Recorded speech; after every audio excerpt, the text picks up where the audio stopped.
What does it mean to live a resilient life? I'm Ryan Manion. I lost my brother to war and my mom to cancer, and I've learned a lot about myself along the way. Now, as the CEO of Travis Manion Foundation, I'm on a journey to explore what it means to be resilient against life's many challenges. Join me and some incredible guests as we ask ourselves the hard questions and define what it means to struggle well. All right. Welcome to another episode of the Resilient Life podcast. I'm here today with Leah McSweeney. And Leah, as I was sharing with you, I feel like I know you because I've watched you for many years. And so when this opportunity presented itself, I was like, yes, I want to talk to her. You are not the typical guest we have on the Resilient Life podcast. I'm going to start there. You know, this podcast goes out to a really military connected community through the veteran service organization I run, the Travis Manion Foundation. And but for us, it's about bringing different people in and hearing their stories. And I felt a lot of connection to you when I started watching you with Real Housewives of New York, because one of the things originally that attracted me to you was just kind of your no nonsense. Like, you were around a lot of strong older women, and it didn't seem to intimidate you at all. And I loved that about you. And I loved how you just kind of stood your ground and you said what you wanted to say, and you were unabashful in it. And you didn't seem afraid as you approached kind of reality TV and all that is. So big fan watching you through that, and just happy to have you on here today to bring kind of a different perspective to the show. Well, I'm honored to be here, and I think what you're doing, like with your platform and your foundation, is amazing. Thank you so much. One of the things I wanted to start with is, you were raised by an Irish Italian family. I was as well. My mom's 100% Italian. My dad's Irish, and I so love that. I yeah. didn't know that. Wait, this is so cool because Irish and Italian combo is like so special to me. And there's like a connection I feel with Irish and Italian people for sure. Yeah. And, so obviously it was the Italian heritage was big because it was my mom. She was 100% Italian. And so it was always about the Italian side of things. And I actually just went to Ireland this past summer because my dad's like, we got to go. And he had never been. And just, I've never been either. oh my gosh, fell in love. So we did Italy and Ireland. And so I was like, I'm knocking all of my heritage off in one trip, and did like 10 days in Italy and then flew to Ireland, and it was amazing. And So when did your family like immigrate here? Because I'm like fourth generation born in New York City, so I'm very far removed from, not to say that we didn't have like a strong like kind of like connection to that, but we've been here for so long. So my mom's side, I still have cousins that live over there. So my great grandparents came over here. And so, but my aunt came over here when she was 15 years old. When we were there, we still have a family house there. The house that my grandfather was born in is still in our family. So we have a lot of deep roots in Italy. Ireland, little different.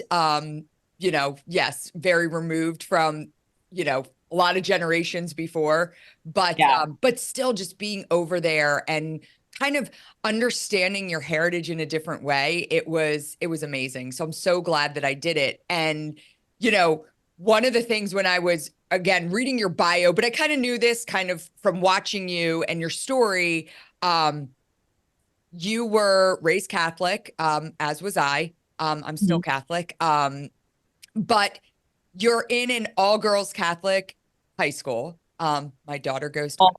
Yeah, it wasn't high school. It was till eighth grade. Oh, but till yes. eighth grade. Okay. But from pre-K to eighth grade, even pre-K was a Catholic preschool run by nuns. Okay. So all of my kids went to Catholic school. My daughter goes too. Yeah. And but at 14, you get kicked out. Yeah. And I love to explore that because I think a lot. I always say like it was just my brother and I. So my brother was 15 months younger than me, and he was just a good kid. So Mm. like a really good kid. He always made the right decisions. He Yeah. always listened to my parents, and I was very rebellious. And I look back at a lot of that and I try to identify because I've got really good kids. And and Me I'm like, too. oh Me my too. gosh, like if I had had me, I don't know what I would do as a parent if I had me growing up. Like I was bad, and That's how. my parents raised me really well.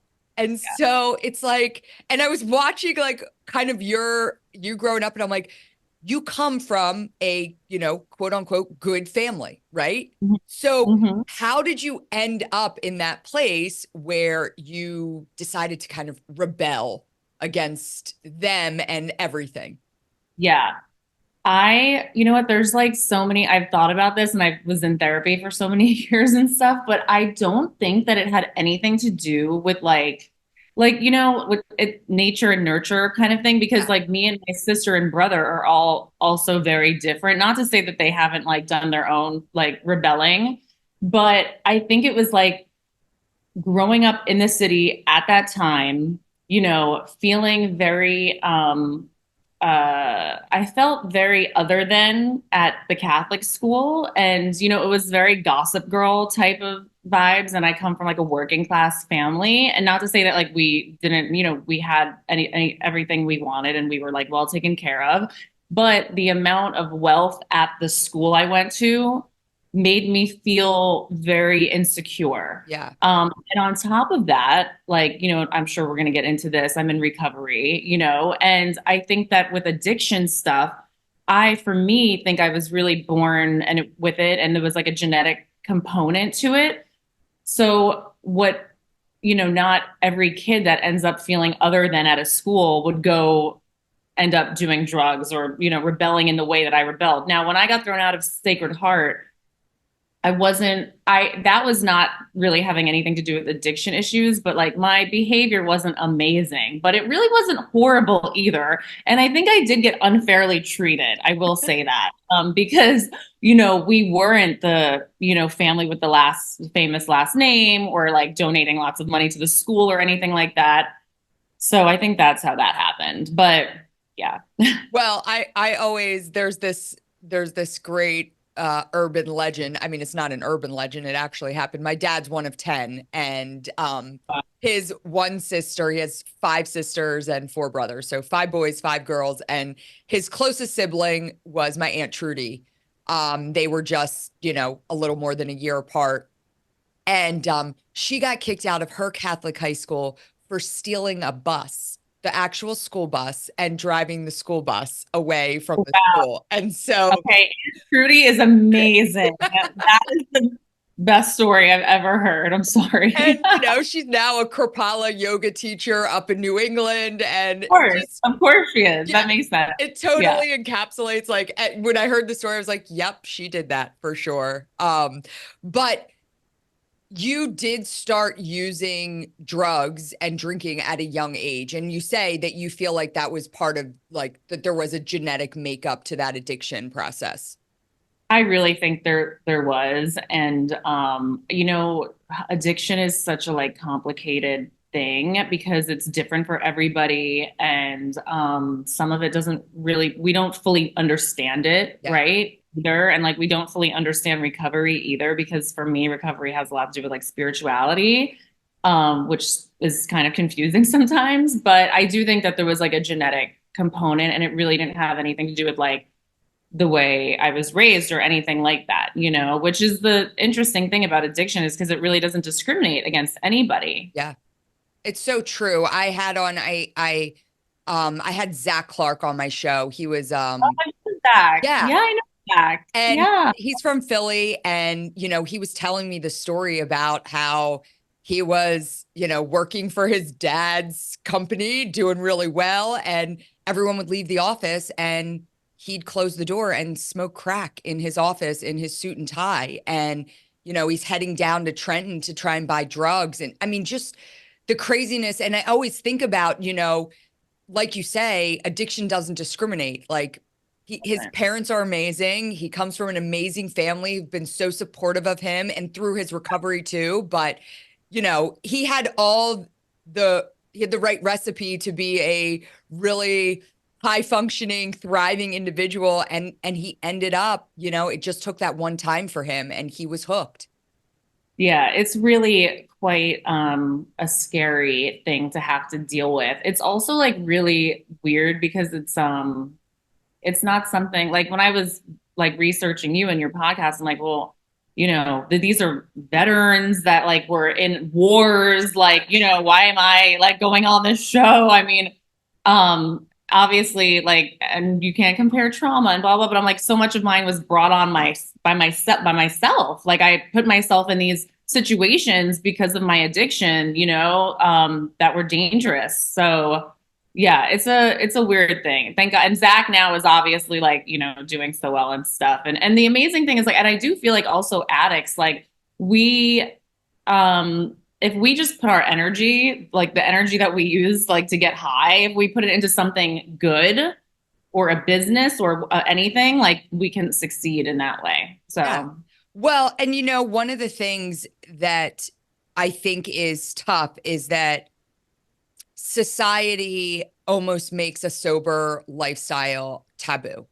I don't really drink. I maybe have 5 drinks a year, and it's very situational. There's like certain times, like the Army Navy football game. It's like a big day for me, and I always know I always take a shot of Basil Hayden that day because my mom loved Basil Hayden. She's since passed. And so I'm always like, I know I'm going to have a shot of Basil Hayden that day. And there's other times like in the summer at 5 o'clock and I'm totally sunburnt and I'm just like, God, I just want a beer. Right. But it is literally like, I can count on my hand the number of times a year I have a drink. And incredible. I used to be a huge drinker in high school and college. And it was really in college. I never felt that I had an issue with alcohol, but I used to get crippling anxiety the day after I would drink.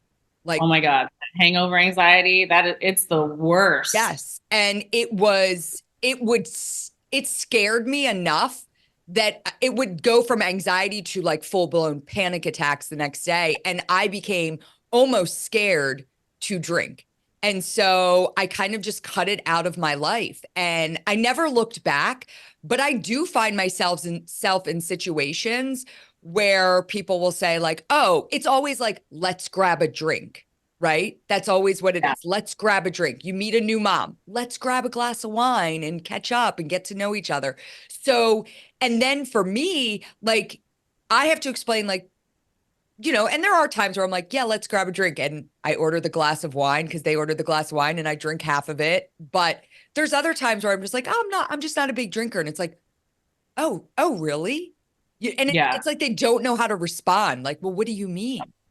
Well, we've been really programmed by advertising and media and TV and, everything and like big booze. It's the same thing as like big pharma and big tobacco and, big sugar and all this, it's the same thing. I think people are kind of waking up. I mean, that a lot of the data is coming out about Gen Z drinking less. They're drinking a lot less than like millennials and Gen X and things like that. So I think that's a great thing because also even like you're not an alcoholic, but you find that it's not good for you or it doesn't make you feel good, so you don't do it.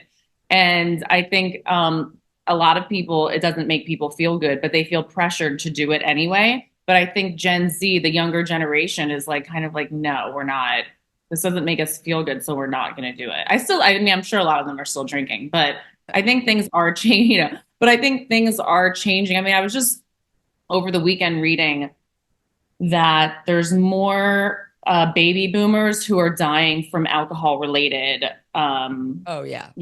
issues than any other generation, and it's like catching up to them, and then of course the pandemic, people started drinking more, and it's obviously so much more socially acceptable than like doing drugs. Obviously it's legal, it's celebrated, it's like camaraderie and it beautiful bottles on a shelf, at the bar, and there's a lot of alluring things about it. But I think if we think about what it's really doing to people, you know, I think it's important to think about that for sure. Yeah, I mean, I'll tell you that if I look back over the last like 20 years of my life, the time that I drank the most was during the pandemic.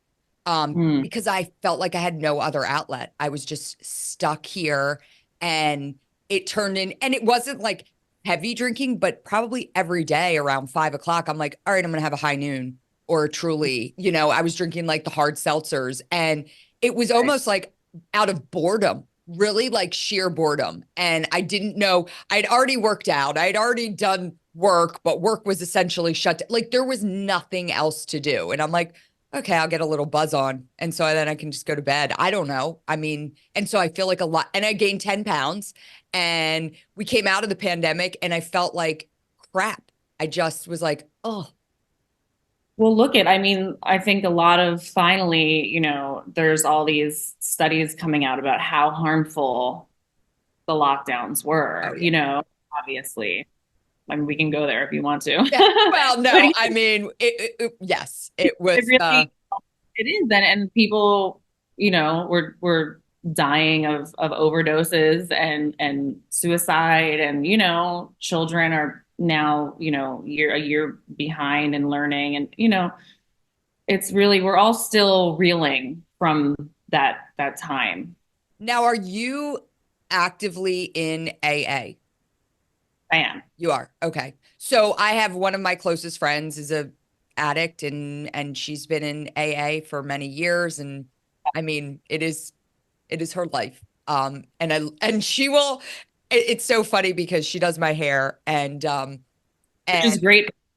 This color blonde is very good. oh, thank you. Yes. Well, and I'll talk, obviously with your hairdresser, you share more with them than you do anything else. But she's also a dear friend of mine as well. And I'll talk about things and she'll bring it up to like practices in AA, and it's so interesting how, and she almost gets a little judgy about those that aren't in AA but are alcoholics or addicts. And she gets like, well, that's going to be a problem for them going. I mean, whatever they want to do, there's no judgment, but she believes in it so much that, 15 years later, she still goes to meetings every day. Like it's such an important part of her life. I am someone who's just like whatever works for people. Yeah. You know what I mean?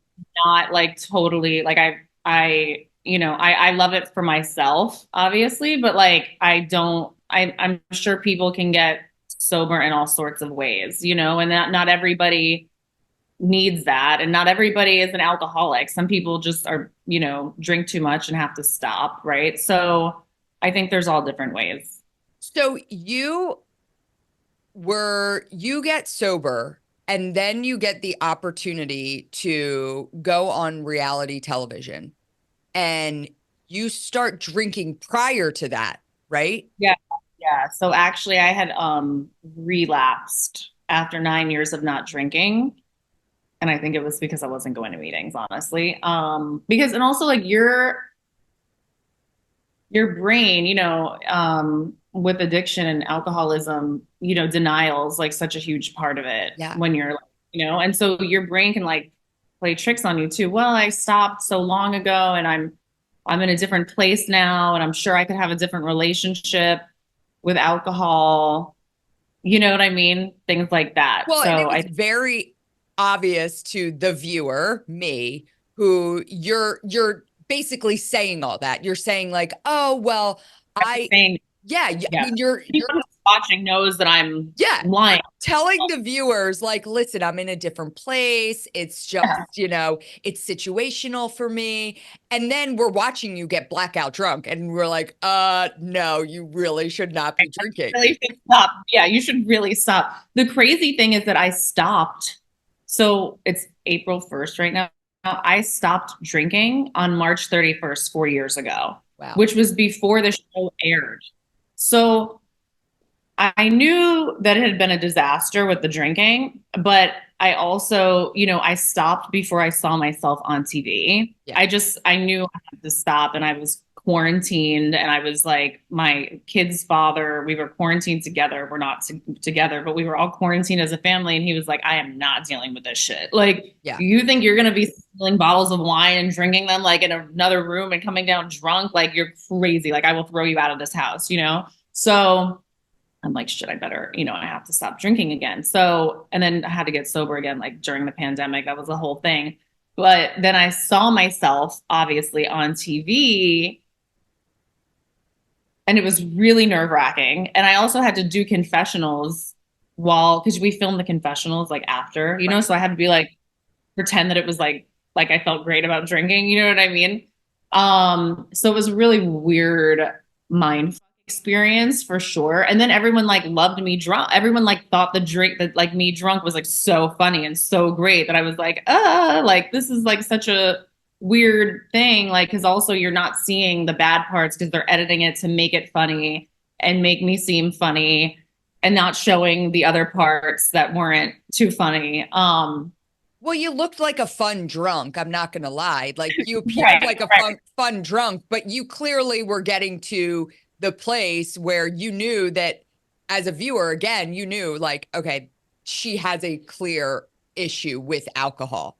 Yeah, I think that was to everybody. But you also look at like, you know, I watch, it is a guilty pleasure of mine. I watch The Real Housewives, all the different series, and, you know, you watch Kyle now, and Kyle on Real Housewives of Beverly Hills stopped drinking, and she's been living, and she's almost been judged for it. Like they literally were saying in the last season, you're not fun anymore. And they're judging her because she's working out when they went on a Vegas trip. And they're like, this is weird. There's something wrong with her. She woke up at 6 a.m. and worked out. And I'm like, this is not reality. Like, this is not reality.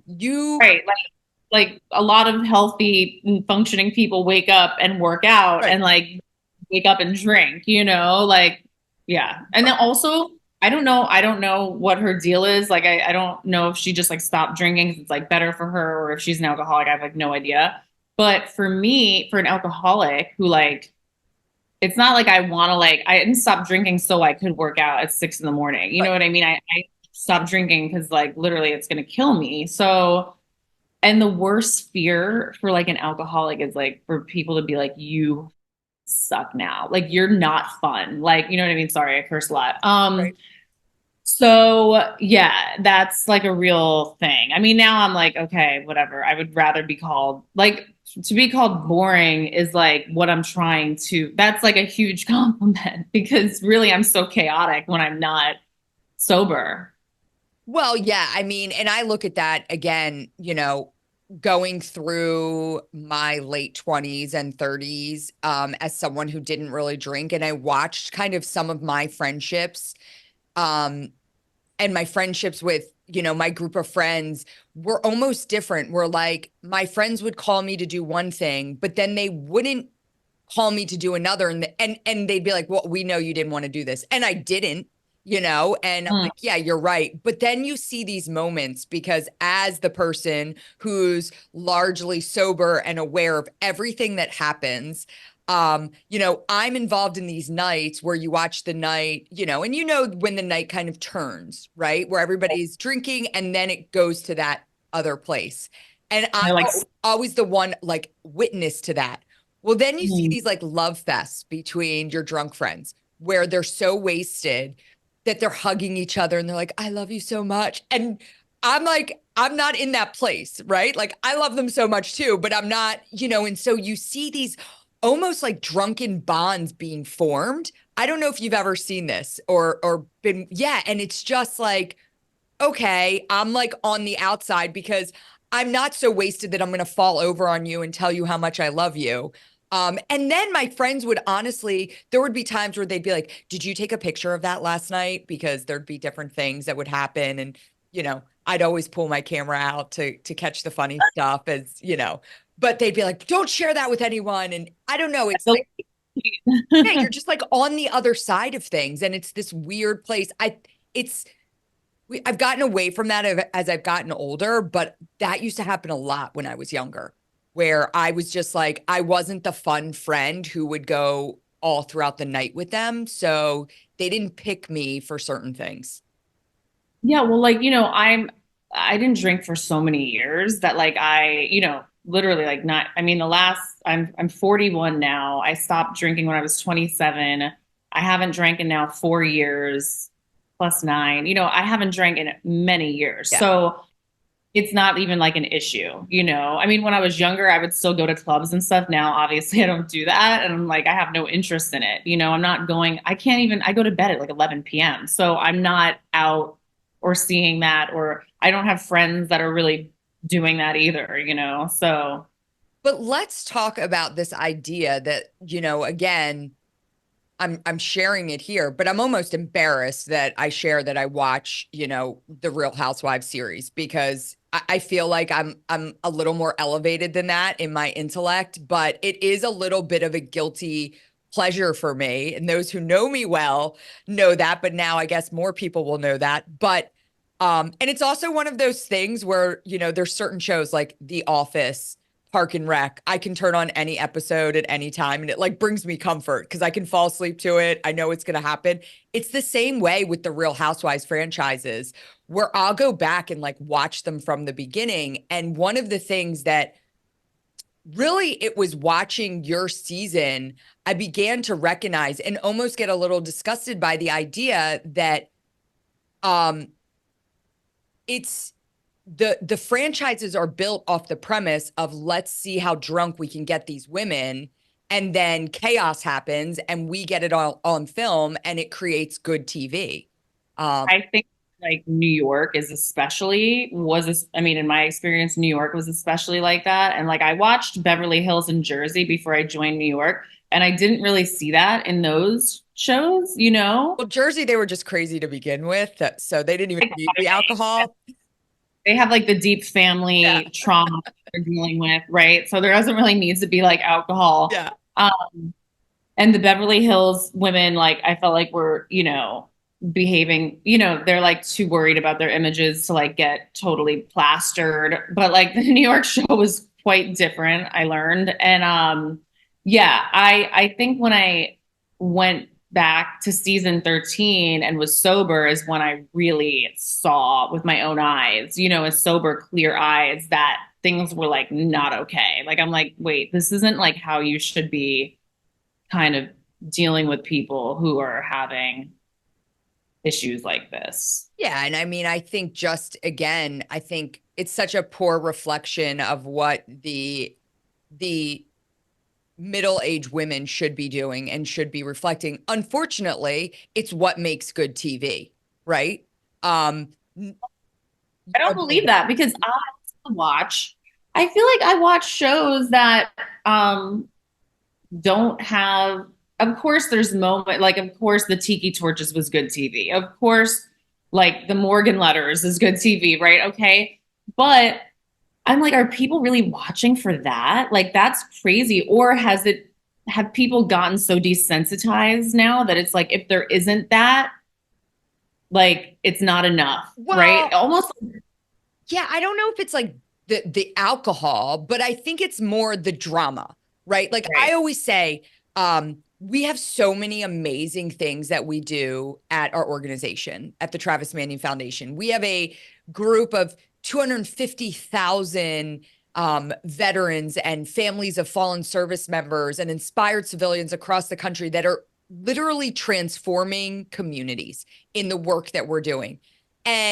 But the things that will get us on air have to be how we can tie into a controversial issue as it relates to a certain, a bill that's about to be passed that we disagree with, or it has to be, there has to be drama to it. And I always say, like, anytime I get a good TV hit, I get really excited and I'm excited to talk about really awesome work that we're doing. And they'll spend the first 5 minutes of a 7-minute interview wanting to talk about my brother's death because that's drama, right? That's tragedy. And I'm like, you guys have heard this story before and I want to share, but I want to share what is happening because of the legacy that my brother left. And it's Mhm. almost like that doesn't pull good TV. And so you look at that, I look at it from that perspective of um how tragedy and drama can like play into. And when I say good TV, that's what I mean. Well, first of all, I did read about your brother. I read everything and I'm so sorry, but also like how amazing that you are. Like his legacy has now become this amazing like foundation that you've created. And like, it's just absolutely incredible. But I love that you're like talking to this like bigger story of like media and like what we want to, and all, yeah, like media and press and like what clickbait and like what people, why we're drawn towards tragedy and all of these things. And like I never really thought about it until I was like in it and on the show and like dealing with the fans and the people who are making the show and like seeing how like this like dysfunctional relationship works, where I'm like, this is like not who I am, and this is like not something that I think is like good for anyone that's on it or watching it or anything like that. So yeah, I mean, I really just watch scripted shows now. So at least, I mean, there's tragedy, but it's not real. Yeah, exactly. Well, one of the things you're doing now too is you've started a dating app. Yeah. And this dating app is for people It's for living sober it's for lifestyles. sober lifestyle. So if you weren't married and in a relationship, you would be perfect for it because you're someone who only has 5 drinks a year. And that is like a sober lifestyle, Yeah, you know? So it's not just for people who are in recovery, right. right? Or had a drinking problem. It's for people who don't want their lives don't revolve around drinking. I love You see that. what Well, yeah. and it's so funny because when I was reading about this dating app, so I Saturday night I had my friends over. They immigrated here from Afghanistan when Afghanistan collapsed. And one of my friends, Mohammed, he is young, he's 27, he's so good looking, and he has been talking to me for the last 2 years about how he wants to meet an American woman, and his parents still live in Afghanistan and they want him to meet an Afghan woman, and that's what they want, but they've started to open up to this idea that they would be okay with him dating an American woman. And I'm like, and he was telling me about this woman at the gym that he sees, and he says, yes, she likes me. And I said, well, how do you know what do you talk about? He goes, well, we've never talked to each other, but we look at each other and the looks we give each other, I know she likes me. And he's Ramadan ends on April 9th. So he said after Ramadan ends, he wants to talk to her. And I said, well, what are you going to say to her? And I said, why don't, he said, well, what should I say? And I said, well, why don't you just walk up to her and, ask her what her name is and ask her if she wants to grab a cup of coffee. And my 17-year-old daughter, told me that that was lame and that he should walk up and ask her what her snap is. And I was like, okay, whatever. But like, find a way to communicate with her. Well, then he says to me, I'm afraid that she's going to ask me to want to get a drink. And that he doesn't drink. He's Muslim. And I was like, I'm like, well, I said, well, just explain to her that you're Muslim and you don't drink. And he said, yeah, but I don't know that anyone would want to date me that drinks. And so I start looking up Afghan dating sites, which there are dating sites for Afghans, but it's for them to meet other Afghans. And he wants an American woman. And literally Sunday, I'm doing our prep doc and I'm like, oh my gosh, this is where Muhammad can go. For Muhammad, Yes. honestly. That's a lane I didn't even think about. The Muslim community Yes. is The Muslim community that wants to perfect. date, that doesn't want to just date people within their own, Yeah. he wants to branch out. He's open to new experiences. He wants to meet different people, and he likes the American culture. He likes that it's not so rigid. But he's not willing to bend from his Muslim teachings of no alcohol. And so, for him, I was like, this could be perfect.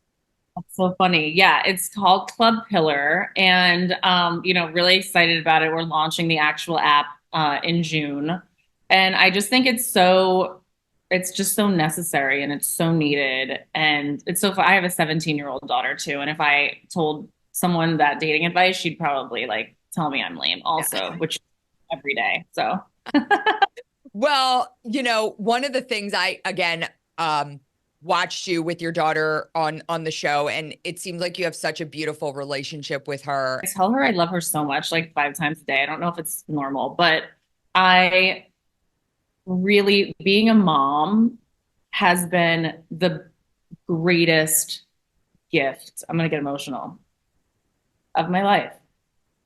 Yeah, I mean, I've got three kids. I have a 17-year-old daughter, a 15-year-old daughter, and a 9-year-old son, and I feel the same way. Um, I it's funny because, my 17-year-old daughter is very supportive of everything that I do. I would almost say just as much as I'm her biggest cheerleader, she's mine. My 15-year-old daughter, I'm, super embarrassing. So, I have a little bit of a following, and just in that, she doesn't want any pictures of her posted. If I post something Yeah. that's embarrassing to her, she'll literally DM me and say, "I'm going to report you to Instagram." Like, that's her famous thing. Mom, I'm going to report you to Instagram. And it's just, but for me, being a parent comes with our kids seeing us struggle as well, right? Like, Yeah. I think a lot of when I was raised, I was a little bit shielded from everything, where my Yeah. parents did a really good job of like me not understanding like the adult stuff, right? And not wanting to expose me to the adult stuff. I think for my kids, I feel like I have such, and my mom and I were so close, but I didn't tell my mom anything. You say you don't know everything about your daughter's life. Like, I didn't tell my mom anything when I was in high school. Like, I didn't want her to know anything. She knew and that's kind of how my 15-year-old, like, how's school? Fine. Okay. My 17-year-old, how was school? I know every last detail about, like, where I'm just like, okay, are you done yet? Like, okay, I got it. I got it. But, one of the things that I recognized with you early on and why I felt like a synergy to you is like, we are very different. I in a lot of ways, just in me watching you, there are things we're different, but I love the way that you have always been, and again, this is how you appeared on the show, and I imagine this is how you are. Like, I feel like I could have a conversation with you right now about something that we take two completely different stances on, and we could find common ground, and you would listen to me and I would listen to you. 1000%. That's how I am. That's who I am. I feel like that's what's missing in this country. I mean, when I had my original podcast and proper etiquette, I had a pro-life feminist come on to talk about her, her beliefs. And I feel like everyone's opinions and like beliefs should be listened to and heard. And I mean, and in that situation, it's like I understand why someone would be, even though I'm not, I'm pro-choice, but I understand also that like, why someone would be pro-life. I totally get it. It makes perfect sense to me, So I'm totally, and I'm not a Democrat or a Republican. Like I'm pretty independent, like libertarian kind of like anarchist. No, I'm kidding. I'm not an anarchist, but I'm definitely like, I'm moderate with things. I just feel like we just need to be a little more open-minded and a little less like extreme about everything. And that is what's missing like for so many years, like in the country and in our government. And it's like really kind of a sad situation that I try not to even think about too much anymore because it's really depressing. But in my personal life, I try to be like that, with everybody. Well, again, I always say I think that the vast majority of Americans, whether or not they agree on every single thing, they can all come together. And then there is just like two super polarizing sides that are the loudest and make the most drama. So Exactly. that's what Yeah. you see. That's what's out there. But this large swath in the middle, like it's not a fun story. It's not a dramatic story. It's like, yeah, we can all kind of find commonality with each other. And so that's what doesn't get the press, right? It's so horrible. It really is, you know.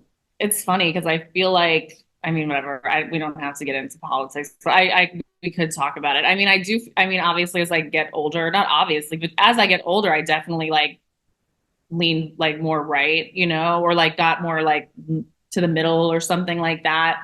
But I also feel like what's interesting is this younger generation is because of all of the like stuff that's going on at schools and things like that. I feel like their rebellion or their counterculture could be rebelling against that and like becoming conservative. So I'm like, you know, I'm like, I feel like the Democrats are like making a mistake by pushing things down like kids' throats at school and stuff because they're going to turn into the other side that they don't want. That's just like my theory. Yeah, I mean, one of the things we do, and I talk about it a lot on this show, is we have a character development program through the Travis Manion Foundation. So we actually train veterans to go into schools and mentor youth and talk to kids not about, you know, different politics but talk to them about things that are important as they go into the world. Like, what does it mean to be a servant leader? What does it mean to have courage? What does it mean to have integrity? And these are things that we're not talking to kids about. And it's just like we've been so consumed with each side pushing And their, so, you yeah, know, social media is a huge problem with it. And obviously TikTok and Instagram and Facebook and the things that were shown and the things that are the young people are being shown. And also the like the cancel culture stuff is so crazy. And like a kid making a mistake at like age like 12, you know what I I mean? I always mean, say if this cancel culture existed and social media existed, I probably would have been canceled when I was 17.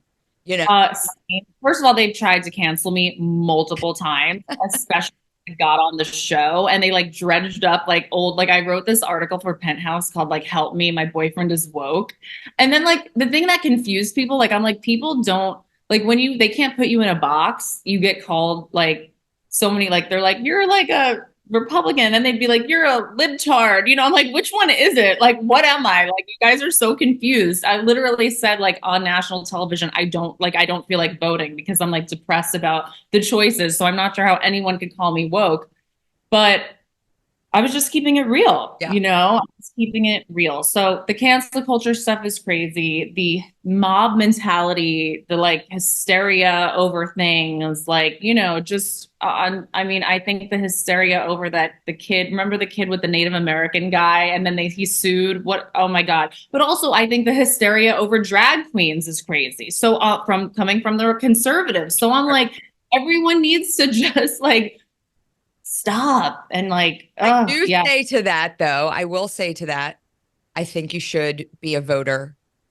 yeah I know I you know what I actually did vote Okay, that year, good. and there's not been many years that I voted third party, so does that count? People would yell at me for that. I People would be mean, like, that's not a real vote. listen, I think as long as you cast a ballot for someone, you go with conviction and who you're getting behind. I don't fall into this idea that a third party candidate doesn't count, if that's who you align with, you know. I got yelled at by some Republican friends for that. And that's the other thing is I have friends who are they believe all different things, you know, which is like, it's good. Like, I don't know. I don't, you know, it's just, we just need to, you know, I'm an open-minded person. And I also just think that there's things that are, I would never, this was the other thing. I mean, we're going all over the place now, but back in like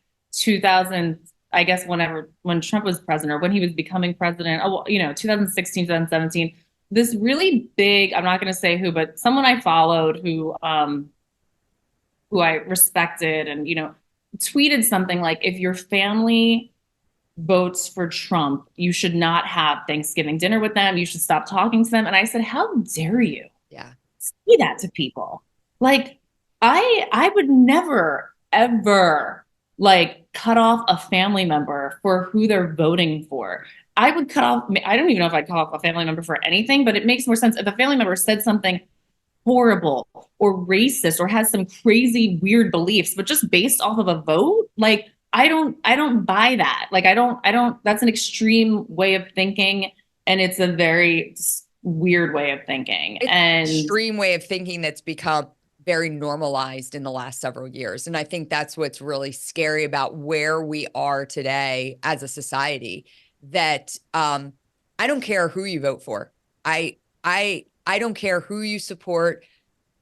If you and I can get along and we can do good together, like, I love that. And frankly, I love talking to people that I may differ from and have different viewpoints on. Like, I think that's what makes this country so great. And that's why it is the greatest country in the world. Because guess what? There's a lot of countries out there where you can't vote for who you want to, where you can't have your own freedom of thought.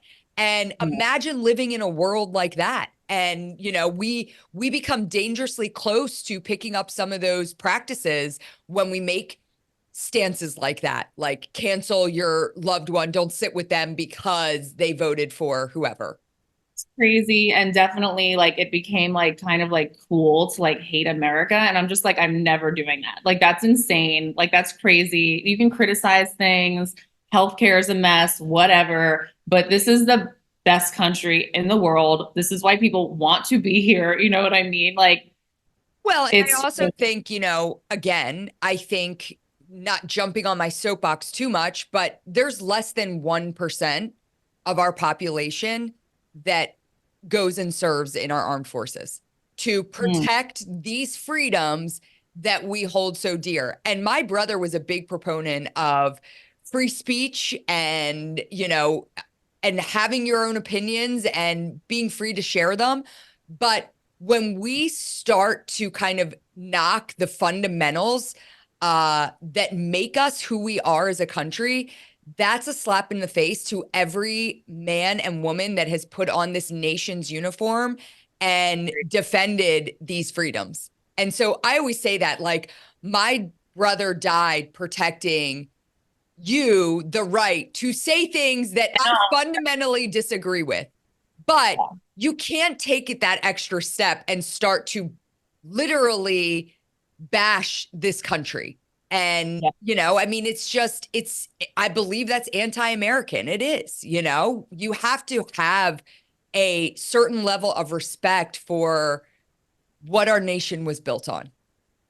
I mean, listen, I've had to see American flags being burned at rallies in New York City since the October 7th massacre in Israel, and it's very frustrating. But I also know that it's like, where else can you do that and not Right. like be like maimed? You know what I mean? Like, but it's yeah, it's a sad state of affairs, you know.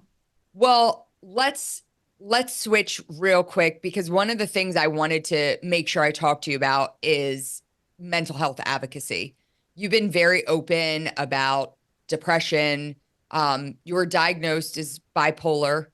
Um, Dude, and you know, yeah. how do you work through um and what motivated you to talk so openly about your struggles with mental health?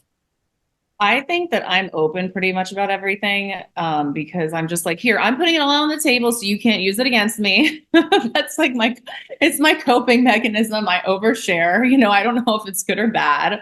I'm like, you're going to judge me anyway, so here it is, right? But also, I'm like, especially after the pandemic, like, who the hell hasn't, like, and obviously some people are more prone to depression or anxiety than other people. But if we don't talk about this stuff, then there's this shame around it. And that's how we like kind of break the shame cycle and the stigma of like, oh, you're just crazy or, whatever. And I just really felt like I had no choice but to kind of speak about it and connecting with other people who are going through substance issues, mental health issues, and, you know, connecting with people. That's the kind of stuff that makes me feel like it's worth dealing with it, you know, and it helps me too. I just think it's important to kind of, not that everyone has to be open about it, but for me, it's important to be open about it because I feel like it helps. What is the most critical piece to the puzzle to maintaining your mental wellness? Oh God, there's so many things. It's not only, see, it's weird because I do take medication, but I also, some of this stuff has to do with my own choices. And I have to be really cognizant of like when I'm getting stuck in negative thought patterns, or if I'm like not exercising, or if I'm just like, you know, it's kind of sometimes as simple as that. And when I really went through a really dark time a couple years ago, and I did go to a hospital for, you know, for depression. And when I got out, I was only there for a week, but I had to um nurse myself back to like, you know what, routine really helped. I think after someone has like a breakdown, kind of like routine, oh my God, getting up at the same time, like I don't have to do it anymore because I'm like in a better place. But I know from experience and from like people who I'm close to, having a routine, waking up at the same time, going for a walk, getting daylight in your eyes, you know, eating some protein in the morning, like writing a gratitude list, you know, there was like a 7 month period where I was like, it's kind of almost embarrassing. Like, I really have to say it's embarrassing just because I know the people who listen to this and what they've gone through. And like, I have, like, sometimes I'm like, you know what, this is just my own, you know, brain issue. It's not like a traumatic event, right? Not that I haven't had some of those, but not on the same level as, you know, someone in the military. But and I've read a lot of books about PTSD, which obviously they talk a lot about veterans and what they've gone through and stuff like that. So, but you know, I think having a routine and like being in therapy is super important. And surrounding yourself with like-minded people who like support you and love you, and, you know, community and God. I mean, God is really the top thing, but I feel weird saying like God helps you like get through mental health issues, because when someone's really struggling, sometimes you can't just like pray it away, and that's real. But but when I am in a spiritual place and I am praying every day, that is when I am at my best. So really, like, the power of prayer and a higher power and God, whatever God is to you, that is it, it will change my entire everything. Because if I can just zoom out and say, look at everything I have, I don't have to, I can get out of this. I can get myself out of this mode that I'm in. That's really what it is. Yeah. And I think, again, when you look at, you know, mental health and your well being, you know, whether it's from a traumatic event, you know, or I was diagnosed with PTSD. I never fought in a war, but listen, my brother was killed. 3 years later, his best friend was killed in Afghanistan. And 2 years after that, my mom died of cancer. So in the course of 5 years, I dealt with a lot of loss. And I remember getting diagnosed with PTSD and I was like pissed off. I left the therapist's office. I went home. I called my best friend, whose husband was the one that was killed in Afghanistan. And I said, I can't believe this. This woman diagnosed with PTSD. And she was like, she laughed and she was like, Ryan, I was diagnosed with PTSD like 2 years ago. Like, get on the train. You know, this is where we are. This is what we've had to deal with. But I dealt with anxiety prior to any of that loss. You know, so it wasn't something that, again, that predisposition for mental health challenges. I think, just like you say, addiction is genetic, you know, mental health is genetic too. And like, some people can deal with things better than others. Um, but what you talk about, all these things, you know, routine, getting outside, exercising, spirituality, eating right, like, that is the same thing that should be used across the board. And sometimes medication, right? If you need medication, I believe that medication plays a critical role in some of mental health challenges. I do not believe that just taking a pill and doing nothing else, that's not going to help you. It's just not. Not going to at all. There's not a magic pill. I wish there was. There is not. I believed for so many years I thought it was a pill because I'm an addict also. So I'm like, this antidepressant isn't working. Like I should just take it and feel better. No, it is a combination of so many things. And I also want to say that right before this, a young girl who I'm in touch with, she's only 18 years old and I know her dad. And so, you know, I talked to her and stuff and she's now, and she's been through a lot, but now she's going to rehab because she's been using Coke, which is really scary because of the fentanyl and everything. And this young girl, young people are dealing with so much. They didn't have to go through a war or anything like that. They're dealing with like a fractured society. Like we're like kind of in a fractured society, you know, like, and just between like having to deal with social media alone is causing so much. Look at there's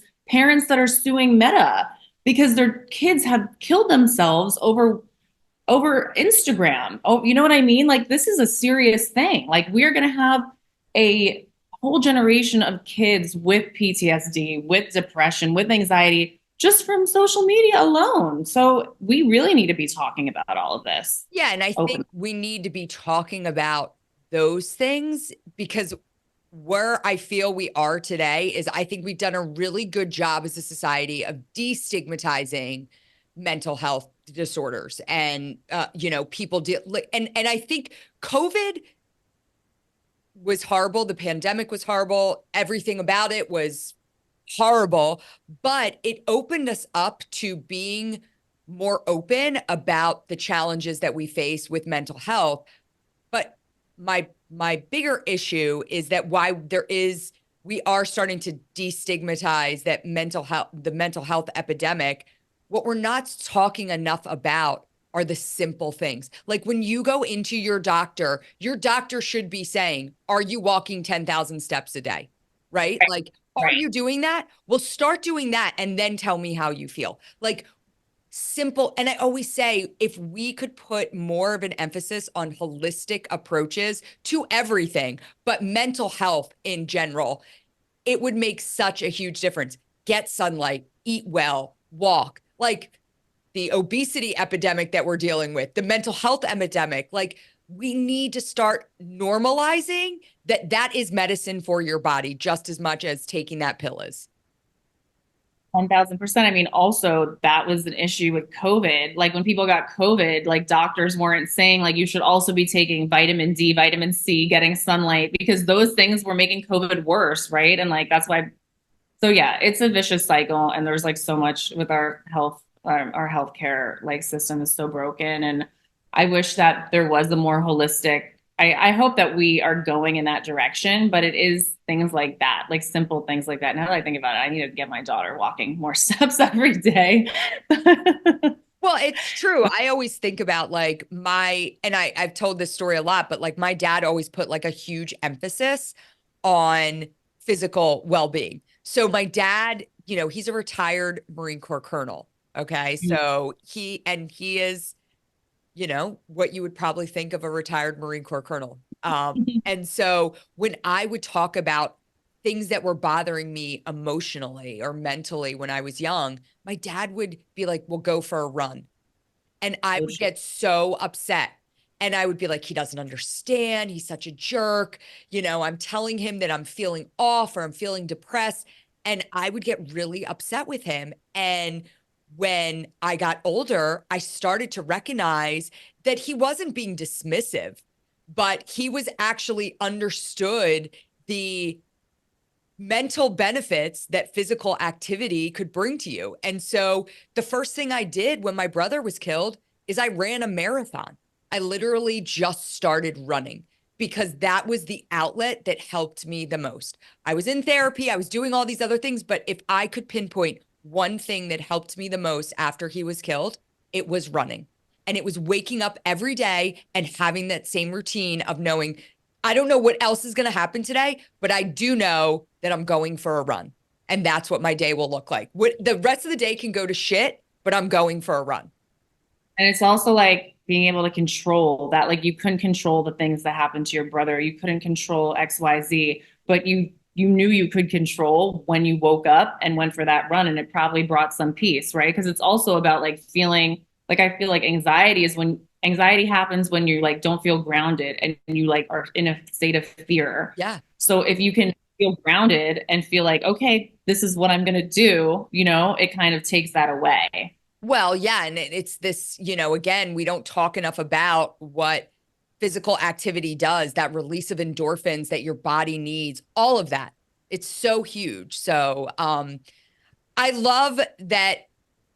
Listen, you're not, like I said, you're not the typical guest on The Resilient Life. And I hope the audience likes it. no, but I think, what I love is that like you're able to talk, like everything you're talking about is a lot of what I talk about with service members. I just had a guest on last week, and he's a Army veteran who was a opioid addict, but he became an opioid addict because he was injured and he was actually an opioid addict prior to joining the Army. He ended up in rehab, and he was in a rehab facility with a bunch of service members that were battling addiction. And he was like, all right, I'll join the Army. He got clean. He joined the Army. He had did a lot of great stuff, got injured. And guess what? The VA did.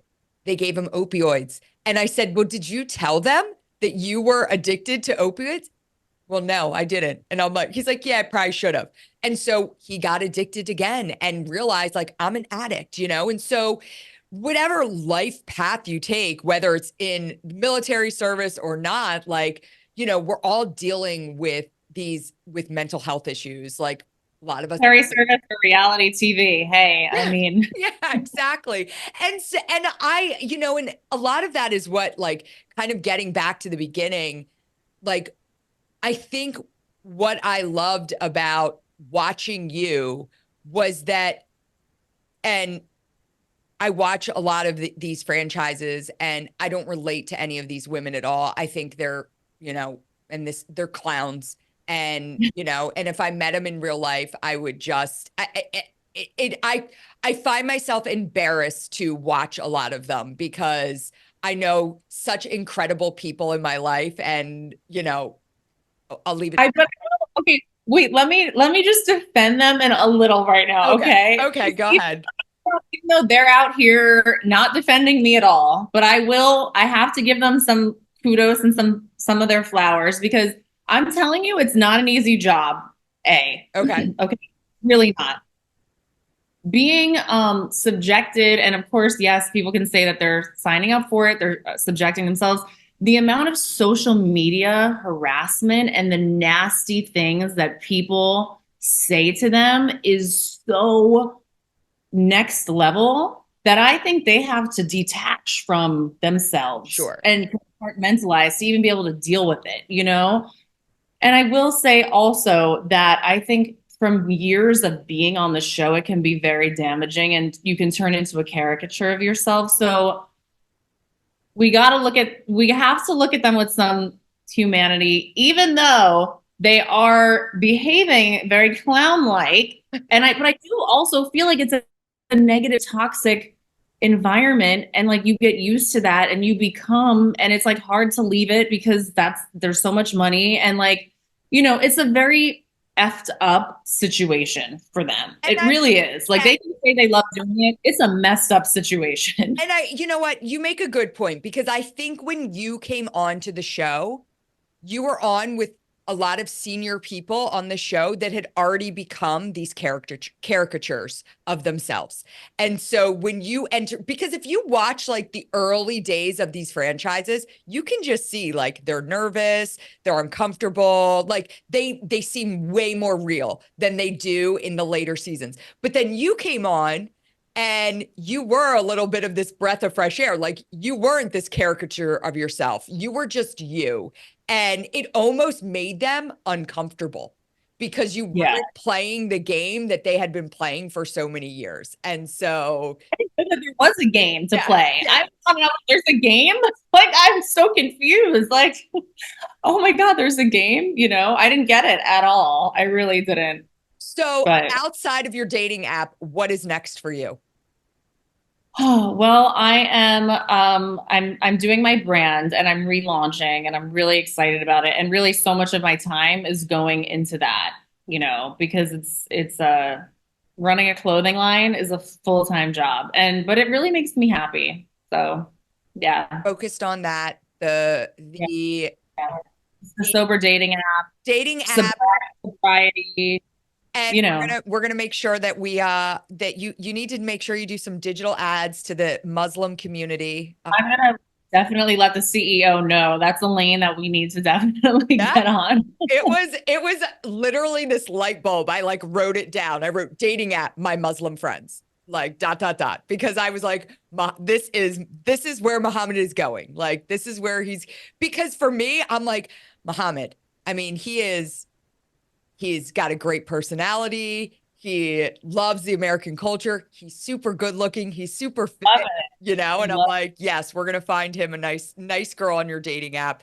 Um, I want to thank you for coming on and again, kind of talking to a different network than you would normally talk to, a different audience. But I think for us to be able to share your story to a broader audience and for them to hear, someone who's dealt with a lot of the challenges that many of them have, but just on a different side of the spectrum.